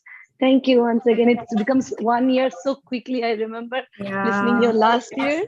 1 year. As it is, and now again, like as soon as I saw the poster, I realized it's 1 year. And who else could have done it but you? But thank you so much, Mataji. Very grateful for all the stories. Thank you. So beautifully you narrate. We get hooked on to, Thank you, Mataji. Very grateful. Hare Krishna. Thank you, Avinam. Anuradha Mataji. Thank you so much. Parima Mataji, you wanted to? Yes, Mataji. I'm so sorry for asking again. No problem. Mataji, who are the GR Swami? GR means Maharaj. Yeah. So are they the disciplined descendants of Raman? Disciplined, disciplined descendants. Yes, you're right. Not, disciplined. Yeah. It's meaning like Sampradaya. Yeah. Torch bearers of the Sampradaya. Yes. Okay. So you said that there were two different sects within the Ramanujacharya. Now, today there are two different sects. One is the Vadagalai and the other is the Tengalai. So they have a little philosophical differences and a little practice differences, but they are all covered under Sri Vaishnavism. But then the GR Swami is the head of both of them. So how it works is, in the Tengalai Sampradaya, there are 74 representatives. In the Vadagalai Sampradaya, there are different ashramas, like you have the Andavan ashram, Ahobilam ashram. Ahobilam ashram is very famous because people are also very connected to the Ahobilam ashram. So, like that, there are some 5 or 6 like this. So the famous is Andavan and Ahobilam. And they also initiate. So that is the Vadagalai, and the Tengalai is the 74 successor division. Yeah. So the GR Swami belongs to the 74 successors. No, GRs are generally the Vadagalai. They are only generally called as Sannyasis. Generally, they give that title GR. Even Ramanuja was addressed as GR only. He was called as GR, like how we say Maharaj, right? Like that. Yeah. Okay. And nobody would call him Ramanuja or something. They would all call him GR. That's how they would call him. Yeah. Mataji, one more question. So Andal is said Godai Agraja. His name is Godai Agraja. So is he that Godai Andal who married the Lord? So Godagraja, that is Ramanuja's name. Agraja means elder brother, right? So why? It's just a mood, because in Tirupavai, that is the work of Andal, she sings a song where she wants to offer sweet rice of, I don't know how many barrels of sweet rice, some 100 barrels or something, I don't remember the number, but she desires to offer so many barrels of sweet rice to the Lord. And reading that verse, because he's also called as Tirupavai, because he would always meditate on the verses of Goda Devi. And he would swoon thinking of these verses. Sometimes he would lose consciousness reading her verses. So he was very fond of her, her compositions. So when he read this verse that she desired to give so many barrels of sweet rice, he fulfilled her desire and he made sure that the Lord got so many barrels of sweet rice. So he's called as the elder brother who has fulfilled the desires of his sister. Okay, like that. In that mood, he's called as Godagraja. Okay, but Godai Andal was way before Ramanujacharya, right? Much before. Okay, Mataji, thank you for the clarification. Yeah. Periyalvar and Periyalvar's daughter is Goda Devi Andal, and they are much before Ramanujacharya. Yeah. Okay, Mataji, thank you so much. Thank you. Yeah. Mataji, I'm glad you have this slide still up. Yeah, I'll send it. Yeah, this I'm just curious about the fact that this, especially the middle deity Perumbatur, right? Yeah. Perumbatur, he looks exactly like Sri Ramanujacharya. So I mean, I know you said that already, but I mean, I wonder how come that is, and how are we to understand that we know that it is actually not the deity of Ramanujacharya. So this deity, Sri Padmarad's status, I was reading his book status that was one of his meditations on Sripada Ramanujacharya, and about this particular pastime of the installation of the deity. So the Sri Parambadur deity was installed in his presence, meaning his presence means when he was alive. The people there, how he looked like today, we know how Prabhupada looks, so we make deities of Prabhupada just like him, right? Like that. So they intentionally made this deity to look exactly like Ramanujacharya? Yeah, and Ramanujacharya felt like that. He felt this deity looks exactly like me. This is the closest, and I love this. I love this vigraha. His favorite. So there are three varieties, and each, like for example, he says tamakku. Okay, it's in Tamil. Okay, the one that he liked the most was this deity, the center one, was his favorite. But the devotee's favorite, slightly different features, but the devotee's favorite is this one in Melakote. They felt, the devotees felt that this one looks like our Ramanuja. So like that. And this one is Tanana Tirumeni, himself, that's how they call it, because it's a Samadhi Vigraha. So Ramanuja, what did you say just now? I couldn't hear properly. You said Ramanujacharya felt, how did he feel about the Melakote deity? How did he feel about that? Melakote, his disciples felt like this is like him. His disciples feel that this looks exactly like our Guru Maharaj. That's how they feel. But this deity, the center one, Sri Parambadur, Ramanuja feels, oh, this looks like me. Like that. It's just a mode of different people. That's all. Okay. But this Sri Rangam deity is the most is the most what? He looks very alive, right? Yeah. Oh, I think I need more advancement to see that. Yeah, I mean, if you see him, if you see the deity in person, probably you'll know. Looks very real. Yeah. And that's why they say that that's Ramanujacharya himself. Yeah, because he looks so alive. He looks so alive. Yes. You know, I kind of feel a little surprised that he would find the deity that looks most like him to be his favorite, you know, because his favorite, meaning he says that this looks very much like me. He liked it. Yeah. It almost sounds like, because, I'm just thinking of the humility. Of course. Yeah. I mean, he's not enjoying it. Wow, this is me. Cool. Not like that. Yeah. So that's why I'm difficulty figuring out how to understand the, It's more like, oh, this looks very nice. You've done a good job. Nice. It looks like me. That's good. Like that.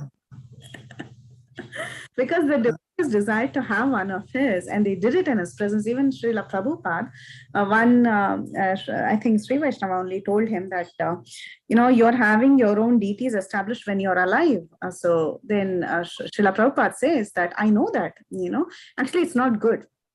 That devotee recommended that's not good because you have to take off. He said, that's why I'm here, right?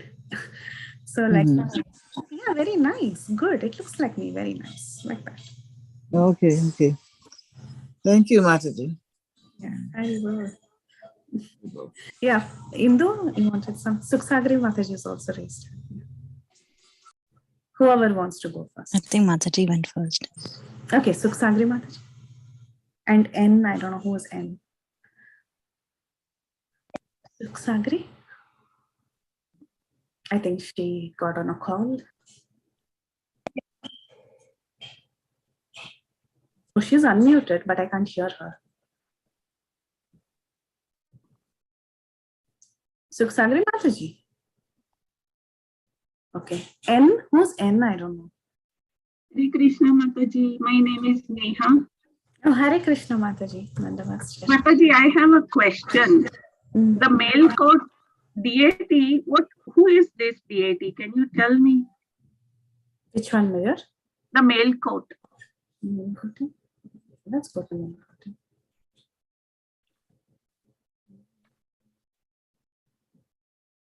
So I didn't put the deity here. Okay, my bad. Okay, I can screen share the deities of Melakote.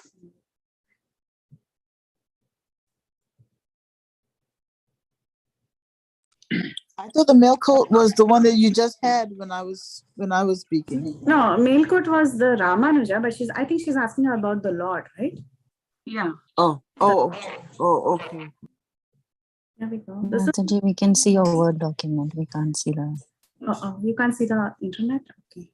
No. Here we go. This is the main deity. You want to see the Utsav? I can show you the Utsav. Ramapriya. Ramapriya is the Utsav.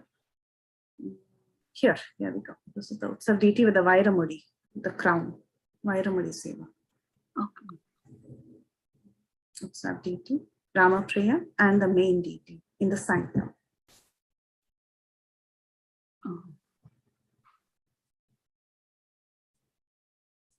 So Mataji, then the worshippers of Narasimha Swami, how are they? That is, I can show you that. So Tirunarayana Param Yoga Narasimha. He's on the hill. Okay. There are two deities, one on the hill, this hill here, Selvanarayana Swami Temple, on top. Tirunarayanapuram, Selvanarayana, these are different names of the Lord. This is Narsingadev there. He's very powerful, Yoga Narasimha. Very famous deity also. And this is the temple that you read in Prabhupada Leelamrita too, right? Don't you? Yeah.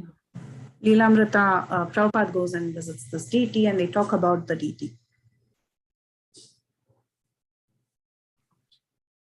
Yeah. Thank you, Mataji. Hare Krishna. Hare Krishna.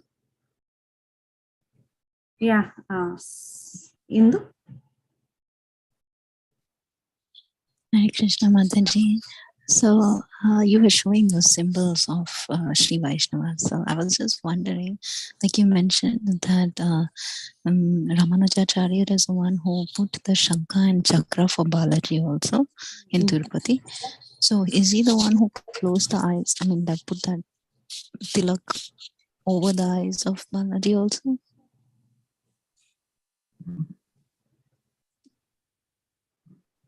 Did you follow what I said? I didn't follow, or maybe I don't know the past time. No. I don't know what the pastime is. I was just asking if, because you said that Ramanujacharya is the one who put the Shankha and Chakra for Tirupati Balaji. But actually, the pastime is like sorry, the pastime is not that he put, he offered. How it goes is that there is a big confusion who this deity is, and it was all very messed up, like nobody could understand anything. So that's when they decide that they will keep all the weapons for all the deities, like Durga for Kartikeya, for Lord Shiva, for Balaji, for Narayana. They'll keep everything and they'll close the curtains and let us see what the Lord accepts. So actually the Lord accepts the Shankha and the Chakra, and he reveals himself as Narayana. So actually the picture is very, it's an expressive picture that is showing Ramanuja's offering, but actually the Lord accepts. He doesn't put. Okay. I was just wondering if that, we say in Tirupati Balaji like that, the tilak covers the half of the eyes. So that's what I was wondering. Was that also done around that time, or was it always like that? I don't know. No idea. Okay. Also, Mataji, in Ranganath Temple, Mataji, who is the Ananta? Who's Padmanabha? No. Who is the deity? Like, is it Mahavishnu or Ranganath? Who is the main? Sri Ranga. Because you said that he's a deity that Lord Rama. Yeah, Lord Rama, Lord Ranganath. Yeah. What is the form? Is it, you're asking, is Igar Bodhaka Shai Vishnu or Shri Rodhaka Shai? Yes. Because they say like, okay, Ananta Padmanabha Swami is Ananta Garbhodaka Padmanabha Shai Swami is Vishnu, so. Garbhodaka Shai Vishnu. So I was just asking you who this is. Okay, sorry. Thank you for such a wonderful class. It was very, very interesting. So many first steps when you're going so quickly, it's like, okay. It was, yeah, we have to keep up. Yeah. Part 1 was probably slower. It was 2 hours. I just covered till he didn't even reach Melakote in 2 hours. So I was super slow. Yeah, I was just checking. Melakote is only 2 hours from Bangalore, so it's not too bad. Yeah, Melakote is very. We went last time, 2019. We went. Yeah. Very nice. Thank you, Mataji. Hare Krishna. Hare Krishna. Hare Krishna, Mataji. Hare Krishna, Sita, Preethi. You're awake? It's just 10:15. Oh. 10:20, so no worries. My goodness, like when do you get time to read all this, Mataji? There's so much of information. These are all from old presentations, Mataji. Just repeat. Oh, but it is so amazing. And so many new things in this whole class. It is amazing how you recollect each and every story. Whose daughter, from where, from which Vamsha, from where it went where. There's so many story within story. But it's amazing, Mataji. And thank you. So informative it was. Like I'm again going to go through the session. And all these pictures are there in where can we find more information, Mataji, if we want to read really the whole life history of Ramanujacharya? Your lectures, your classes are only the encyclopedia over here. No, actually, I think the kids have a book, right? Anuradha Mataji also gave some of the kids last time. The kids have a book, Ramanujacharya. They have a book that should have everything, I think. I have not read the book personally, but I know in ISKCON there are 2-3 books that are published in his honor. So, yeah, those books could help. Yeah. Thank you, Mataji. Thank you, Mataji, for the wonderful Otherwise, session. I think in 2014 or 15, we did a series. 1000th year, we did a series in Bhakti Sangha on Ramanujacharya. Okay. That is there. 5-part series. Sure, Mataji, I'll go through it. Thank you so much, Mataji. Beautiful. Sita Preethi Mataji, on Thursday, Pranav is going to follow that book to present on Ramanujacharya, because Anuradha Mataji, she gave us, most of the kids. Very nice, Mataji. I hope I can be awake that time, but at least I'll come back for that. In the class kids. Go in the class kids. In the class, yeah, on Friday, on Thursday. Thursday, sure, class is doing it. Yeah. I'm sleeping and listening. I'm sleeping and listening. Recording. Bedtime. So it will be a bedtime story for me. Thank you, Mataji. Thank you so much. I'll be surely attending it, Mataji. Yeah. Hare Krishna. Hare Krishna. Nice to see you, Mataji. Nice seeing you all. Very cool. Okay, Hare Krishna. If there are no more questions, then we end up. It's again almost 2 hours. But that's good. It was such a wonderful session with nice questions. Okay, so thank you all so much for joining. So we can end up here. Let's pay our respects to all the Vaishnavas. Vanchakalpatarubhyascha kripasindubhayeva patitanam pavanebhyo Vaishnavebhyo namo namah. Anant Koti Vaishnav Vrinda ki jai. Namacharya Shri Haridas Thakur ki jai. Shri Ramanujacharya ki jai. Shri Prabhupada ki jai. Vilasini Mataji ki jai.